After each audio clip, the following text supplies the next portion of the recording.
Hello everyone, welcome to Doubtnut. I am Yogesh Chandra Shukla, your biology faculty. स्वागत है आप सभी का इस सेशन पे। आज हम बात करने जा रहे हैं ह्यूमन हेल्थ एंड डिजीज के अगले लेक्चर पे, जिस पे आज हम डिस्कशन करेंगे एड्स के बारे में कि एड्स क्या होता है और एड्स का ट्रांसमिशन कैसे होता है, एड्स क्यों इतनी डेंजरस डिजीज है, एड्स के लिए क्यों आज तक कोई वैक्सीनेशन नहीं बन पाई है, एड्स में हमारी इम्यूनिटी को क्या हो जाता है। अभी तक हमने इतनी इम्यूनिटी इतनी खास बात करी कि यार कोई भी अननोन ऑर्गेनिज्म, अननोन एंटीजन जो हमारी बॉडी में आ ही नहीं सकता, हम उसको एकदम तरीके से मार देते हैं।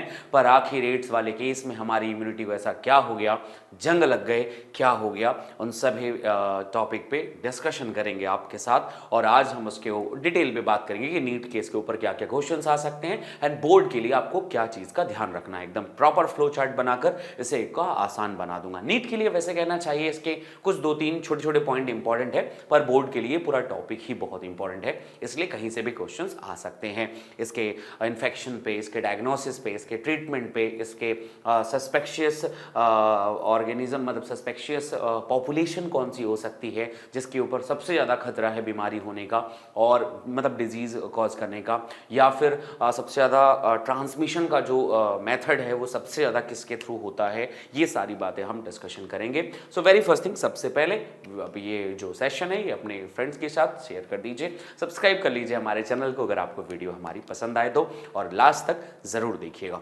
मैं आपको बहुत ही कम शब्दों में, बहुत ही कम आसान तरीके से पूरी इंपॉर्टेंट कहानियाँ कॉन्सेप्ट वाइज आपको इसकी पहुंचा दूंगा कि ये कहाँ टारगेट करता है, HIV फैक्ट्री कौन है और इससे हमें सबसे बड़ा नुकसान क्या पहुंचता है। वेरी फर्स्ट थिंग, सबसे पहली बात, एड्स क्या है। कुछ कहानियां हैं, बहुत सिंपल तरीके से हम समझ सकते हैं, उसको लिखने की जरूरत नहीं पड़ती, वो पॉइंट अपने आप लिखा सकते हैं। वेरी फर्स्ट थिंग, सबसे पहले नाम आप याद रखें कि यार what is AIDS, acquired immunodeficiency syndrome. Clear है सभी को? एक्वायर्ड इम्यूनो डिफिशियंसी सिंड्रोम लिखने की जरूरत नहीं क्योंकि वो तो नोट्स में ऑलरेडी मिल जाता है। सो इस लाइन का मतलब समझिए, एक्वायर्ड मीन्स मतलब हमें बाय बर्थ नहीं मिला हुआ है, हमें मिलेगा। सो मतलब हम अपने जो भी है वेक्टर्स के थ्रू, पैथोजेंस के थ्रू आ रहा है, दैट्स वाई एक्वायर्ड है। हमने कमाया है उसे, हमने पाया है, तो वो एक्वायर्ड होता है। इम्यूनो हमारी इम्यूनिटी की डिफिशियंसी को, हमारी इम्यूनिटी की डिफिशियंसी यानी कम कर देता है। और syndrome means group of symptoms. तो जब आपकी इम्यूनिटी ही खत्म हो जाएगी तो आपके बहुत सारे सिम्टम्स एक साथ आपको दिखाई देंगे और वो बहुत सारे सिम्टम्स का ग्रुप जो बनता है उसे सिंड्रोम कहते हैं। सो ऐसी इम्यूनिटी का डिफिशियंसी होना जिसे हमने बाय बर्थ नहीं पाया है, हमें हमारे बाद में मिला, जन्म के बाद, बर्थ के बाद किसी कारण से भी मिला, वो कहलाएगा। और एक पॉइंट आता है डिफिशियंसी सिंड्रोम मतलब ग्रुप ऑफ सिम्टम्स। अब आप यहां पर ये कहेंगे कि ये एक्वायर्ड वर्ड सर कभी कभी जो है मां से बच्चे को भी हो जाता है, तो क्या ये एक्वायर्ड रह गया? तो आप ये बात को बिल्कुल ध्यान रखना बच्चे कि यहां पर केस भले बाय बर्थ नहीं होता, ठीक है, मतलब बर्थ के बाद नहीं होता, पर इन्फेक्शन भले मतलब बिफोर बर्थ हो गया है फीटस कंडीशन पे, पर वो भी एक इन्फेक्शन ही है जो मां से बच्चों को हुआ है।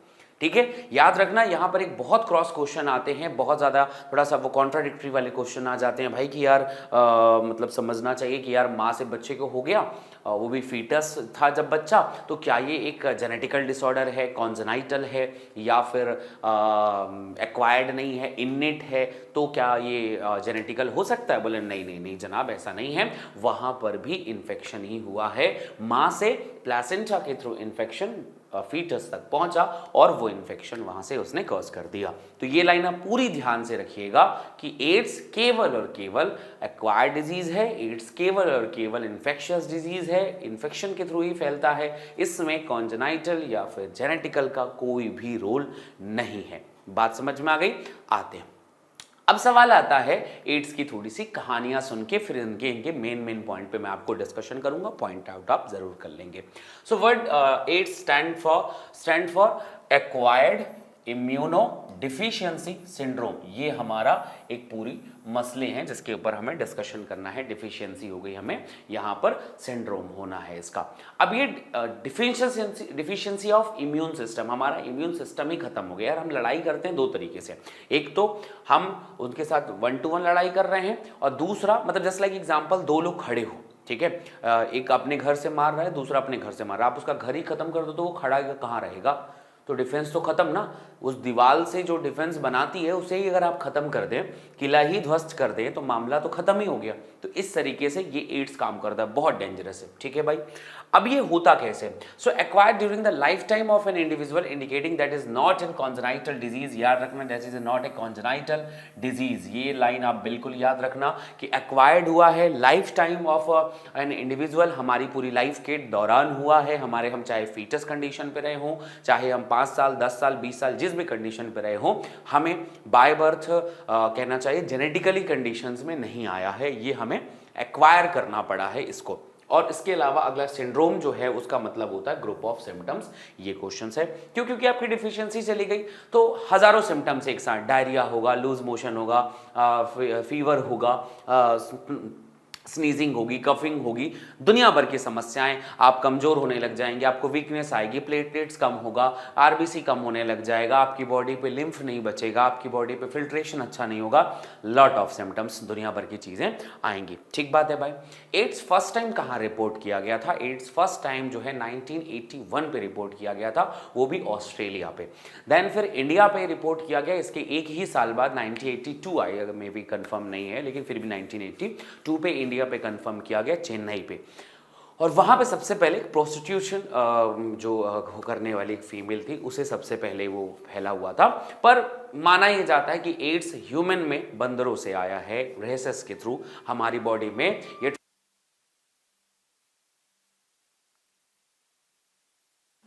रेसेस के थ्रू हमारी बॉडी में ये ट्रांसफर हुआ है, हमारी बॉडी में ये रेसेस के थ्रू आया है। अब इसकी आगे कहानी पे अगर अपन ये समझें कि ये जो है हमें आगे मतलब लोग अगले 25 ईयर्स में जो है वो बहुत स्प्रेड कर गया, और स्प्रेड करने पे लगभग माना यह जाता है 25 मिलियन पर्सन जो है इससे मर चुके हैं अभी तक। ये है कहानी 2000 की। अब उसके बाद की अगले 25 ईयर्स अभी ऑलरेडी हो चुके हैं, तो ये 25 ईयर्स जब बाकी की बचे तो अब इसमें सोच सकते हैं आप लोग बहुत लोग मर चुके होंगे।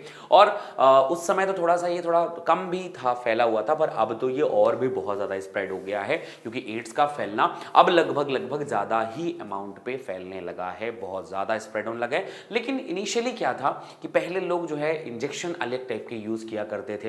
एक ही इंजेक्शन को, एक ही निडल्स को बहुत लोगों पे लगाया जाता था। होप सो आप लोगों ने देखा हो या ना देखा हो, पर मैंने ये बहुत सारा देखा है कि पहले स्टेनलेस स्टील की निडल आया करती थी और कांच के इंजेक्शन हुआ करते थे, है ना, सिरिंज हुआ करती थी, और उसी का बार बार लोग यूज करते थे, उसे वॉश कर करके, है ना, हॉट वाटर में उबले हुए पानी पे बार बार उसे यूज कर लिया जाता था। इससे एड्स बहुत फैलता था। दूसरा, पहले हमारे पास इतना ब्लड सेपरेटर यूनिट, ब्लड्स में को टेस्ट करने की बहुत अच्छे इंस्ट्रूमेंट नहीं थे, जिस वजह से किसी एक इंसान से दूसरे इंसान को ब्लड चढ़ाना होता था तो ब्लड निकाल के ब्लड ऐसे डायरेक्टली चढ़ा दिया जाता था, है ना। पर अभी जो है ब्लड, वही ब्लड चढ़ाया जाए ज़रूरी नहीं है। अब ब्लड बैंक की यूनिट क्या करती है, आपके ब्लड को ले लेती है, फिर उसे पूरी तरह से डायग्नोस करेगी, 1-2 दिन पूरा चेक करेगी, उसके रिपोर्ट आ जाने के बाद वो उसे वापस ब्लड बैंक में रखती है। सो ब्लड को अब कंजर्व किया जा सकता है, उसका क्रायो प्रिजर्वेशन किया जा सकता है, पर पहले ऐसा संभव नहीं था, इसलिए ब्लड लेके तुरंत ही पेशेंट को चढ़ाया जाता था। ठीक है, पर वो जैसे मूवीज में दिखाई देता है कि नहीं यहां से ब्लड निकल रहा है और वहां ब्लड चढ़ रहा है, ऐसा नहीं होता था। पर फिर भी लोग ऐसा करते थे कि भाई सेम डे ज़्यादा चेकअप के बिना, इसीलिए फैमिली मेंबर से ही सिर्फ ब्लड लिया जाता था। पर अब आप ब्लड बैंक पे जाइए, आपको फैमिली मेंबर होने की ज़रूरत नहीं है, आपको उन्हें कुछ पैसे देने हैं या फिर आप उन्हें बदले में ब्लड दे दीजिए, वो आपको दूसरे ग्रुप का ब्लड आपको देकर चले जाएंगे और आप उसे चेक करेंगे। इसलिए ये ज़रूरी है कि आप पहले से अपना ब्लड वगैरह चेकअप करवाते रहें। तो अब चेकअप हो जाता है, अब अगर किसी को बीमारी है तो वो किसी इंसान को नहीं फैलेगा। इसके अलावा पहले लोगों को ये सब कुछ नहीं पता था। जैसे एड्स के बहुत ज़्यादा फैलने के पीछे रीज़न एक माना जाता है सेक्सुअली ट्रांसमिटेड, ये तो कुछ ज़्यादा ही माना जाता है। नीडल्स और ये बाकी तरीके तो थोड़े कम लोग मानते हैं, ब्लड वाला ज़्यादा माना जाता है सेक्सुअली ट्रांसमिटेड डिजीज से, कि बॉस अगर कोई इंसान इन्फेक्टेड पर्सन के साथ सेक्सुअल क्वाइटस करता है तो वो उसे भी फैलने के चांसेस बढ़ जाते हैं। तो अब लोग कॉन्डम्स वगैरह यूज़ कर लेते हैं, उससे भी थोड़ा बहुत कम फैलने के चांसेस बनते हैं। और एक और बहुत बड़ा रीज़न माना जाता है, जो ज़्यादातर लोग ड्रग्स लेते हैं, इंट्रावेनस डेक्सोवी, जो इंजेक्शन के थ्रू ड्रग्स लेते हैं, वो कई बार क्या होती हैं, वो उनकी जो ग्रुप होता है ना, वो ग्रुप अलग अलग प्रकार की गतिविधियों में, अलग अलग प्रकार के एक्ट्स में इन्वॉल्व रहता है। जो ड्रग्स ले रहा है उसका दिमाग कितना ही होगा तो पता है, वो ड्रग्स लेना, प्रोस्टिट्यूशन करना, मल्टीपल सेक्सुअल पार्टनर होना, ये उन लोगों का एक हैबिचुअल मटेरियल है, उनकी बॉडी पे होता ही है। तो ऐसे केस में उसने मल्टीपल सेक्सुअल पार्टनर्स भी है और अगर आप उनके साथ ड्रग्स लेने जा रहे हैं, अब सपोज करिए कि रात के 2-2:30 बजे आपको ड्रग्स लेना है और सिरिंज एक ही है आप उसी के पास, तो आप क्या कहेंगे, यार चलो दोस्ती तो है यार, चलो ले लेते हैं, इसका भी इंजेक्शन ले लेते हैं, और उसी इंजेक्शन से आपने अपनी बॉडी पे ड्रग्स दे दिया, मामला वहीं पे खत्म। तो ये सारी चीजें जो हैं ड्रग एड्स के फैलने का बहुत बड़ा रीजन बन के निकल कर आता है। और अगर इन्फेक्शन है माँ को, तो उनसे बच्चे को भी हो सकता है एड्स। ये 4-5 रीजन हैं इन्फेक्शन के। अब इसमें से पहले 2 रीजन को तो अब हम बहुत कम हद तक खत्म कर चुके हैं, जैसे ब्लड वाला, अब तो बिना बैंक चेक किए ब्लड चढ़ता ही नहीं है। और दूसरा नीडल्स नहीं, अब लोग डिस्पोजल वाले, वो प्लास्टिक वाले यूज करते हैं और यूज करने के तुरंत बाद जो है उसे डिस्पोजल को खराब कर देते हैं, मतलब उसे तुरंत जो है वो नीडल्स तुरंत एक यूनिट आती है उसके अंदर उसे डाल के तोड़ देते हैं, खराब कर देते हैं और वो मामला खत्म हो गया। ऐसे पहले भी बहुत बीच में केस देखे गए कि यार कई लोग जो है इंजेक्शन को यूज़ किए और उसके बाद बंद करके फेंक दिए, हाँ फेंक दिया उन्होंने, लेकिन किसी एक हाथ का ढक्कन छूटा रह गया, कोई एक ऐसा कचरा साफ करने वाला किसी तरह से उस सामान वगैरह को किसी कारण से उठाया, गलती से भी उसकी बॉडी पे अगर वो पिंच कर गया, तो भाई उसके बाद मामला उन्हें भी एड्स फैलने के चांसेस बढ़ जाते थे। तो ये पूरे तरीके थे जिससे एड्स फैलता था। खैर पॉइंट पे आते हैं। सो एड्स इज कॉज्ड बाय एक स्पेशल वायरस है जिसका नाम है ह्यूमन इम्यूनोडिफिशियंसी वायरस, और इस वायरस के बारे में ये कहा जाता है ह्यूमन इम्यूनोडिफिशियंसी वायरस, ह्यूमन का इम्यूनिटी का डिफिशियंसी करने वाला वायरस। यह एक प्रकार का रेट्रो वायरस है, स्पेशल वायरस है। रेट्रोवायरस मीन्स होता है जनाब जिसके पास आरएनए जेनेटिक मटेरियल होगा, और खासकर इनके पास single standard genetic material, single standard RNA होता है। तो ये बात याद रखना, member of group virus that is called retrovirus, जिनके पास इंक्लूजिंग आरएनए जीनोम होगा, जेनेटिक मटेरियल आरएनए होगा। जिनके पास आरएनए जेनेटिक मटेरियल होगा वो एड्स एचआईवी रेट्रोवायरस कहलाते हैं। अभी ट्रांसमिशन, जैसे मैंने आपको बताया कि ट्रांसमिशन के लिए सेक्सुअली कांटेक्ट रखना पड़ेगा विद इन्फेक्टेड पर्सन, ये पहली चीज है। By transmission of contaminated blood and blood product, कोई भी ब्लड का प्रोडक्ट या ब्लड की कंटामिनेशन मीन्स जिसमें इन्फेक्शन हो, उसे आप यूज करेंगे तो आपको हो सकता है, जैसे मैंने आपको बताया। बाय शेयरिंग इन्फेक्टेड नीडल्स, ठीक है, नीडल्स के थ्रू होगा अगर in case of intravenous drug, अगर आप इंट्रावेनस ड्रग्स यूज कर रहे हैं उस केस में, या फिर आप मेडिसिन ले रहे हैं, किसी भी केस में, कोई भी केस में अगर आप ऐसा यूज कर रहे हैं तो आपको फैल सकता है। And from the infected mother to the her child through the placenta, याद रखना थ्रू चाइल्ड नहीं, फीटस कहना चाहिए, क्योंकि चाइल्ड तो जब बच्चा बन गया तब कहलाता है, फीटस जो यूट्रस के अंदर है उसमें भी ये सारी चीज़ें तरीके से फैल सकता है। So people we are at high risk getting the infection, including ये सारे चीज़ जो हैं वो ज़्यादा इन्फेक्शन पे होते हैं, जो ज़्यादा मल्टीपल टाइम ब्लड ट्रांसफ्यूजन करते हैं। जैसे मान लो सिकल सेल एनीमिया वाला केस है, हीमोफीलिया वाला केस है, उन्हें बार बार ब्लड देने की ज़रूरत पड़ती है, तो वो हाई इन्फेक्शन पे है। कोई अगर इंट्रावेनस ड्रग ले रहा है तो वो हाई इन्फेक्शन पे है। कोई अगर मान लो मल्टीपल सेक्शुअल पार्टनर्स कॉज करता है, तो यार मल्टीपल सेक्शुअल पार्टनर का मतलब क्या हुआ कि उसे मैक्सिमम लोगों की यार पूरी हिस्ट्री थोड़ी ना पता होगी कि कौन है, कहाँ है, कैसे आया। ये आजकल एक अलग सा ट्रेंड चलता जा रहा है जहाँ पर हम लोगों को यही पता नहीं रहता कि यार वो इंसान कौन है ना, और मतलब उनके साथ क्वाइटस हो गया, ये सारी चीज़ हो गई। ये बहुत ट्रेंड पे लोगों को, बहुत युवाओं में इसका बहुत बड़ा ट्रेंड बना जाता है कि अनजान कोई भी है किसी के साथ भी क्वाइटस कर ले। पर मैं आपको ये बात जानकारी बता दूं, ऐसी बहुत सारी प्रॉब्लम्स आती हैं जिसकी वजह से जो है अगर आप अननोन पर्सन के साथ क्वाइटस कर लेते हैं तो आपको लाखों, मतलब कितने नुकसान होंगे आप सोच भी नहीं सकते। बीमारियां हो सकती हैं आपको, पर्सनल मतलब जो और मेंटल और बहुत सारे टाइप के, इवन कुछ इलीगल वाले, मतलब जो लीगल इशू भी हो सकते हैं, आपको लीगल इशू भी हो सकते हैं। ये चीज़ आप ये याद रखना। तो इसलिए भाई कोई अननोन पर्सन के साथ सेक्सुअल क्वाइटस करने से पहले आप इन सभी बातों को जान के रखें। जैसे मैं जनरली इसलिए भी बता रहा हूँ क्योंकि इस चैप्टर का एक काम ही है एडोलसेंस के बारे में जानकारी देना, बच्चों को इस उम्र में होने वाली कहानियों के बारे में जानकारी देना, हार्मोनल चेंजेस के बारे में जानकारी देना, जो लोगों के अंदर बहुत ज़्यादा मतलब उबाल मारता रहता है। जैसे आपको पता है बहुत सारे लोग अगर मतलब ये भी होता है ना कि बहुत लोगों को एड्स हो जाता है। अब जैसे ये खास कर ये गोवा और ये ऐसी बहुत सारी जगह पे जो बहुत ज़्यादा कूल मानी जाती हैं, उन जगहों पर ये बहुत बड़ा ट्रेंड है। अगर सोचो किसी इंसान को गलती से किसी कारण से अगर एड्स हो गया तो उसकी मेंटल जो हेल्थ है ना वो बहुत ज़्यादा हिल जाती है। अब ऐसे में वो साइको हो जाता है और वो ये सोचता है कि मुझे हुआ अब सबको हो जाए। तो सोचो अगर कोई एक ऐसा इंसान किसी शहर पे आपको फंसा लेता है और आपसे किसी कारण से, चाहे मेल हो या फीमेल हो, और अगर वो फीमेल है तब तो मेल के फंसने के चांसेस तो बहुत ज़्यादा होते हैं, क्योंकि इस दुनिया में माना यह जाता है कि मेल जो है वो भाई साहब वो फिसलने के लिए ही बना हुआ है, वो तो उसका तो कोई कैरेक्टर ही नहीं। तो इसलिए अपने आप को, ये खासकर मेल लोगों को और बहुत हद तक फीमेल लोगों के दिमाग में ये बात क्लियर बैठनी चाहिए भाई कि अगर कोई अननोन पर्सन है उसे कुछ भी हो सकता है, कोई भी बीमारी हो सकती है, ठीक है। और उसकी वजह से बहुत लोगों को ये बीमारी होती थी। एक स्कैंडल टाइप का भी था, बहुत सारी मूवीज़ भी इस पे बनी हुई हैं, एक आध देखना आप लोग, है ना। गोवा पे एक ऐसा 90s के टाइम पे एक बहुत ट्रेंड चलता था कि कोई अनजान इंसान के साथ आपने क्वाइटस वाइटस कर लिया और उसके बाद जब आप सुबह उठ रहे हैं तो आपको एक बोर्ड पड़ा हुआ मिल रहा है, वेलकम टू एड्स फैमिली। समझ रहे हैं। तो ये बहुत ज़्यादा हानिकारक हो जाता था। तो इस केस में यार मैं ये नहीं समझा रहा आपको कि आप दुनिया में हर किसी से डरो, पर लोगों को पहचानो, समझो, उनकी आइडेंटिटी के बारे में जानो, तब जाकर फिर उनके साथ क्वाइटस या फिर जो भी है फ्यूचरिस्टिक जो भी चीज़ें हैं उनके बारे में सोची जा सकती हैं। बात समझ में आ रही है। ये पॉइंट सबसे ज़्यादा इंपॉर्टेंट है।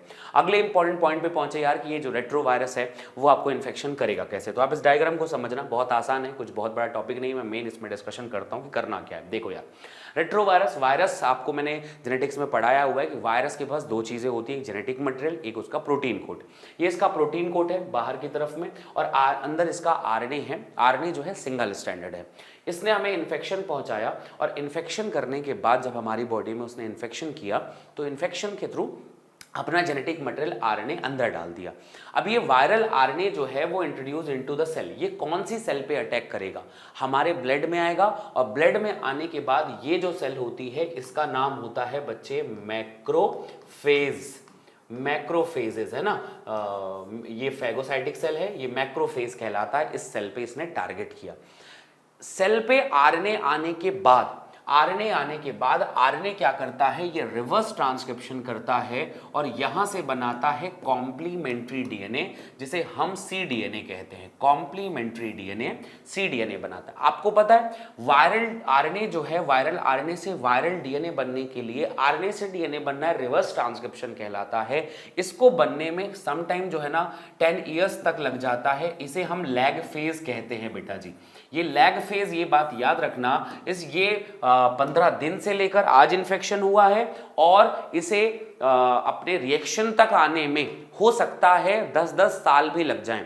तो ये 15 दिन से 10 साल तक का जो टाइम इसने लिया है इन्फेक्शन होने में और रिएक्शन शो करने में, वो लैग फेज कहलाता है। पॉइंट नोट करना। फिर ये डीएनए बन गया। अब जब डीएनए बना तो यार हमारी बॉडी समझ ही नहीं पाई कि इसको मारना है कि नहीं मारना है। यार ये तो आरएनए के टाइप में आया है, हमारी बॉडी समझ ही नहीं पाई। फिर हम उस डीएनए को क्या किया, हमने उन्हें इनकॉर्पोरेट्स कर दिया हमारे जीनोम पे। वो हमारे डीएनए के अंदर चला गया और हमारे जीनोम में वो एंटर कर गया। हमारे जीनोम में एंटर किया तो हम अपने डीएनए को तो रेप्लिकेट करते ही हैं, अब हम उसके डीएनए को भी रेप्लिकेट कर दिया और खूब सारा डीएनए बना दिया। फिर वायरल आरएनए खूब सारा बना दिया। जब वायरल आरएनए बनाया तो उसने अपनी खूब सारी कॉपी बना ली और कॉपी बनाने के बाद वो आरएनए जो हमें इन्फेक्शन पहुंचाने आया था, हमारी ही मैकेनिज्म से, हमारे ही एंजाइम को हमारे ही जीनोम में एंटर करके इतनी कॉपी बना लिया कि हमें पता ही नहीं चला कि भैया ये इन्फेक्शन भी करने आया था। हमारी बॉडी समझ ही नहीं पाती इसको कि मारे कि नहीं मारे। 10-10, 15-15, 10 साल तक ये हमारी बॉडी पे छिपा था। हमारी बॉडी रिकॉग्नाइज नहीं कर पाई क्योंकि वो हमारी सेल के अंदर था और हम उसे पहचान नहीं पाए कि ये खतरनाक भी है। इतना खतरनाक कि बहुत सारे नंबर पे बनाया। दैट्स वाई मैक्रोफेजेस को एक बात याद रखना, हम इसे कहते हैं एचआईवी फैक्ट्री। अब क्या करेगा ये एचआईवी फैक्ट्री पे खूब सारे नंबर पे बनाया, न्यू वायरस की सेल बना ली खूब सारी और ये सेल अब जाएगी टी सेल के पास। मैक्रोफेजेस को फैक्ट्री की तरह बना के इसने टारगेट कर दिया टीएच सेल को। टीएच सेल क्योंकि हमारी बॉडी का डिफेंस सिस्टम है, मुंशी है हमारा, यही हमें बताता है कि किसको मारना है किसको नहीं। टी सेल पे टारगेट किए, टी सेल खत्म, और टी सेल खत्म हो गई तो हमारी इम्यूनिटी खत्म, और यही है एड्स का इन्फेक्शन। तो आप इस डायग्राम को और इसके आगे की कहानी को अपने दिमाग में बिल्कुल बैठा के रखना, जो मैंने हिंट करके दिया। फ्लो चार्ट बना भी सकते हो कि यार आरएनए हमें हमारी बॉडी पे आया, इन्फेक्शन किया, आरएनए के बाद उसने लैग फेज लिया, 5 दिन 15 दिन से लेकर 10 साल तक लिया, उसे लैग फेज कहते हैं। उसके बाद उसने डीएनए बनाया, रिवर्स ट्रांसक्रिप्शन करके उसने सीडीएनए बनाया। सीडीएनए हमारे जीनोम में इनकॉर्पोरेट हो गया। इनकॉर्पोरेट जब हो गया, उसने फिर अपना आरएनए बनाया, आरएनए से खूब सारी कॉपी बनाई, उसके बाद प्रोटीन कोड बनाया, and macrophages work as HIV factory. Then ये जो सेल जो है बहुत सारी बनी है, अब इतने नंबर पे बन गई कि हमारी बॉडी समझ पाती, उससे पहले जाकर इसने पूरे टीएच सेल को निपटा दिया। टीएच सेल खत्म, हमारा डिफेंस सिस्टम ध्वस्त, हमारा डिफेंस सिस्टम ध्वस्त, अब हम छोटे छोटे इन्फेक्शन से भी नहीं बचेंगे। यही है हमारा रेट्रोवायरल का इन्फेक्शन। तो याद रखना, HIV फैक्ट्री कौन है? मैक्रोफेजेस। टारगेट सेल कौन है? TH cell. दैट्स ऑल, खत्म। ठीक है भाई, बढ़िया। तो ये किसको ज्यादा फैलता है? सेक्सुअल पार्टनर, जो मल्टीपल सेक्सुअल पार्टनर हैं, जो ड्रग एडिक्टेड हैं, जो इंट्रावेनस ड्रग लेते हैं, इन सब चीजों को ज्यादा फैलता है। ठीक है। इसके बाद जो होता है, जो रिपीटेड ब्लड जिनको ज़्यादा ज़रूरत पड़ती है वो उनको ये सब होता है। एक बात और इम्पॉर्टेंट है कि यार टच से एंड फिजिकल कांटेक्ट से नहीं फैलता है, बॉडी फ्लूइड के थ्रू ही फैलेगा, थ्रू ओनली बॉडी फ्लूइड। जब ये ब्लड वगैरह ट्रांसफर होंगे तभी फैलेगा, बाकी टाइम पे नहीं फैलता। ये छोटी छोटी बातें आप ध्यान सकते हैं। HIV इन्फेक्टेड के पर्सन के साथ जो है वो मतलब ऐसा नहीं कि उसके साथ आप खाना नहीं खाइए, घर से निकाल दीजिए, ये एक बहुत बुरी चीज़ है, ये नहीं होनी चाहिए। इन्फेक्शन बहुत नॉर्मल है। इंसान के साथ सबसे बड़ा समस्या क्या होता है पता? अगर आप किसी को HIV हो जाए तो वो लोग उसको ना यही समझने लग जाते हैं यार कि बात मतलब ये इसने बहुत मल्टीपल सेक्सुअल पार्टनर्स रखे होंगे, दैट्स वाई इसको इसके कर्मों का फल मिला हुआ है। पर भाई साहब ऐसा नहीं होता, और भी बहुत सारे रीज़न बनते हैं एड्स होने के। तो इसलिए किसी भी एड्स के पेशेंट के साथ सुनते ही ना ऐसा हीन भावना नहीं आ जानी चाहिए। मैंने देखा है बहुत लोगों को उनके घर वाले निकाल देते हैं, हॉस्पिटल में उनको कोई इज्जत नहीं, ट्रीटमेंट करते समय डॉक्टर्स उनको ताने मारते हैं। वो इंसान खुद मरने वाला है, और उसके साथ अगर ऐसा ट्रीटमेंट होगा तो वो साइको पागल भी हो जाते हैं। कई बार मर तो जाएगा ही वो, मान लो अगर अच्छा आदमी है तो वो नॉर्मली मर जाएगा, पर अगर उसका दिमाग घूम गया ना तो वो सबको और 10-20 लोगों को फैला के निकल लेगा। समझ रहे हैं? तो मतलब ऐसे बहुत सारे केस सुने हुए मैंने कि अगर एक एड्स का पेशेंट है, उसने अपनी बॉडी पर से निडल चुभोई और गली चलते चलते मार्केट में आपको ऐसे चुभा के 2 चाट तो चला गया, आपको पता भी नहीं चला कि आपको सिरिंज चुभ गई, और चलते चलते ऐसा कोई आपको टच करके चले जाएगा, आपको भीड़ भाड़ में क्या पता चलेगा, घर आके देखना आपको निडल से हो गया एड्स। समझ रहे हैं? बेंगलोर वगैरह बहुत सारी जगह पे एक चीज़ बहुत फेमस हुई थी कि वहाँ पे थिएटर्स पे लोग क्या करते थे, मतलब ये पता नहीं अफवाह है कि सही है पता नहीं, पर हम जब बड़े हो रहे थे तो हमें ये ऐसी कहानियाँ बहुत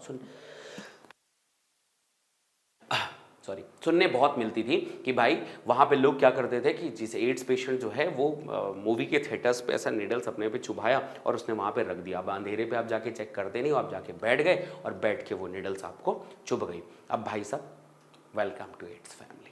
तो आप ये सोच सकते हो, मैं आपको डरा नहीं रहा हूँ कि दुनिया को आप डर डर के देखो, है ना, आप बाहर निकलो ही मत, पर इतना पॉइंट आपको पता होना चाहिए कि लोगों के साथ अच्छा बिहेव करना है। इवन वो कोई भी आने वाले टाइम पे आप डॉक्टर बनेंगे, आपका पेशेंट किसी भी प्रॉब्लम के साथ हो, ये पेशेंट होता है और उसके साथ अच्छी भावना रखना आपका काम होता है। किसी भी इंसान को इतना जल्दी जज नहीं करना चाहिए। ये मतलब आप जिस उम्र से गुजर रहे हैं, मैं इसलिए आप लोगों को एक अच्छा बड़ा भाई होने के नाते एक अच्छा ज्ञान भी देता हूँ कि देखो यार, इस दुनिया में हर कोई हर किसी को जज करता है, हर कोई हर किसी की बुराइयाँ ढूंढता है, गलतियाँ ढूंढता है, पर हमेशा जब हजारों गलतियों के बाद आप उनके साथ खड़े रहें, समझे रहें, यही जिंदगी है, यही दोस्ती है, यही भाईचारा है और यही इंसान का एक कहना चाहिए कर्तव्य होता है। तो आप हमेशा इस बात को याद रखें कि उनको ऐसा फील ना कराएं कि उसने बहुत बड़ा पाप कर दिया। ठीक है यार, लोग कैंसर से मर जाते हैं, लोग बहुत सारी चीज़ों से, एक्सीडेंट से मर जाते हैं, मरना इज डेस्टिनी, वो तो होगा ही होगा लाइफ में, बट अगर ऐसा एड्स से हो रहा है तो उनको बुरा फील ना कराएं। अगली कहानी, so physical and physiological wellbeing जो होता है, HIV एड्स इन्फेक्टेड पर्सन जो है उसको आइसोलेट नहीं करना है, फैमिली से बराबर बढ़िया रखना है। एक बहुत इंपॉर्टेंट होती है time lag between infection and appearance of AIDS symptoms. इस पीरियड को हम लैग फेज मानते हैं। ये मंथ से लेकर ईयर तक भी हो सकता है, 5 से 10 साल तक इसकी ईयर्स हो सकती है, ये इन्फेक्शन माना जाता है। बाकी सारी चीज़ें मैंने आपको समझा दी हैं, बस यही चीज़ यहाँ पे NCERT ने लिखी हुई है, आप एक बार इसे रीड कर लेना, आपको ये चीज़ समझ में आ जाएगी। अगर हम इसे डायग्नोसिस करना चाहें, पता लगाना बताना चाहें कि ये बीमारी कैसे फैली है तो आप इसके लिए एलाइजा ट्रीटमेंट कर सकते हैं। एलाइजा एंजाइम लिंक्ड इम्यूनोसॉर्बेंट एजे ये डायग्नोसिस है। एलाइजा एंजाइम लिंक इम्यूनोसॉर्बेंट एजे, ये नाम याद रखना। ये एंटीजन एंटीबॉडी इंट्रैक्शंस मेथड पे काम करती है और इससे हम पता लगा सकते हैं कि ये एड्स हुआ है या नहीं हुआ है। किसी और टाइम पे फिर मैं आपको डिस्कशन करूंगा कि असल में ये कैसे काम करता है। अच्छा, अगर आपका इम्यूनिटी खत्म हो गया तो आपको छोटे छोटे इन्फेक्शन भी आप ठीक नहीं कर पाएंगे। इवन आप छोटे बैक्टीरिया, वायरस, फंगस, हर चीज़ आपको इन्फेक्शन फैला के चला जाएगा। आपको इवन छोटे छोटे पैरासाइट जस्ट लाइक टैक्सोप्लाज्म, ये सब भी आपको नुकसान पहुंचा के चले जाएंगे, इन्फेक्शन फैला के चले जाएंगे और आप बीमार होते रहेंगे। अगर किसी को एक बार एड्स हो गया तो उसका ट्रीटमेंट पॉसिबल नहीं है, केवल उसकी लाइफ विएबिलिटीज़ को थोड़ा सा बढ़ाया जा सकता है। लैग फेज जो है उसके लिए रेट्रोवायरस आपको इन्फेक्शन कर रहा है, आप एंटी रेट्रोवायरल ड्रग ले लीजिए ताकि रेट्रोवायरस की ग्रोथ को थोड़ा कम कर दिया जा सके, तो वो कुछ ज़्यादा दिन जिंदा रहेगा। तो इसका ट्रीटमेंट के नाम पे अभी सिर्फ इतना ही आया है, एंटी रेट्रोवायरल ड्रग है। इसलिए पेशेंट को जितना जल्दी पता चल जाए कि उसके शरीर में इन्फेक्शन हुआ है, ये किया जा सकता है, थोड़ा बहुत लाइफ बचाई जा सकती है। ये है एड्स, जो मैंने एक कहानी के तौर पर आपको समझाया है। आप इनके पॉइंट्स नोट कर लेना, इन्फेक्शन का फ्लो चार्ट बना लेना और ये सारी कहानी आपको समझ में आनी चाहिए। So love you guys, all guys, thank you so much. Hope so स्वच्छ रहें, सुरक्षित रहें और अपने लाइफ में कैरेक्टर्स का निर्माण जरूर करें। याद रखना, ये जो बन रही है, जो गुजर रही है ज़िंदगी आपकी, इसमें आप कैरेक्टर बहुत सेट करें, क्योंकि 18, 19 साल, 20 साल के बाद जब आप आगे बढ़ेंगे तो आपको एक बहुत बड़ी दुनिया देखनी है, उस दुनिया को अपने अकॉर्डिंग चलाना भी है, ठीक है। तो अपने अकॉर्डिंग जब आप चलाएंगे तो इस दुनिया के आसपास आपको एक मूल्य सेट करने पड़ेंगे खुद के लिए कि यार तुम क्या देखते हो इस दुनिया पे। तो इसलिए याद रखना, जब दुनिया हर चीज़ को अपनी नज़रिए से देखना बहुत ज़रूरी है और इसलिए अपना नज़रिया अच्छा रखिएगा ताकि दुनिया को आप अच्छी नज़र से देख पाएँ। Thank you so much guys. ऐसा कोई काम ना करें जो आपको आपकी नज़रों में गिरा दे, माता पिता की नज़रों में गिरा दे, क्योंकि ये एज बहुत कुछ करने का मन करता है, बहुत कुछ सोचने का, देखने का मन करता है, पर इन सब चीज़ के बीच जो धैर्यवान है, जो धैर्य के साथ अपना पेशेंस के साथ आगे बढ़ रहा है, करियर की तरफ फोकस करता है, वही इंसान आगे जाकर कैरेक्टर सेट करता है। Thank you so much guys, love you, bye bye.